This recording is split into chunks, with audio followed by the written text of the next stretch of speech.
Hello बच्चों, let's read this question. This question says that explain the economic conditions of the workers before the Russian Revolution. बच्चों ये question जानना चाह रहा है कि रशियन रिवॉल्यूशन के पहले वर्कर्स की इकोनॉमिक कंडीशन कैसे थी। तो इस क्वेश्चन के जो की कॉन्सेप्ट है वो है इकोनॉमिक कंडीशंस ऑफ वर्कर। तो बच्चों जो रशियन रिवॉल्यूशन हुआ था 1917 में, उसके पहले वर्कर्स की कंडीशन बहुत पैथेटिक थी, मतलब वो बहुत बुरे हाल में थे।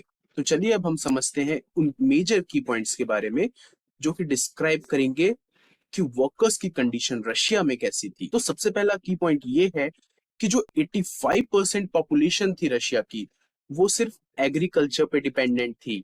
मतलब कि बहुत ज्यादा ऑक्यूपेशन नहीं थे, जिसके की कारण एग्रीकल्चर में ही मेजरली पॉपुलेशन डिपेंडेंट थी। अब देखते हैं हम सेकंड पॉइंट को। तो बच्चों जो इंडस्ट्रीज थी रशिया में, वो सिर्फ एक छोटे से एरियाज में थी और बहुत कम ही लोग उसमें पार्टिसिपेट करते थे, और जो क्राफ्ट्समैन थे वो ही मोस्ट ऑफ द प्रोडक्शन करते थे। अब हम देखते हैं थर्ड पॉइंट को।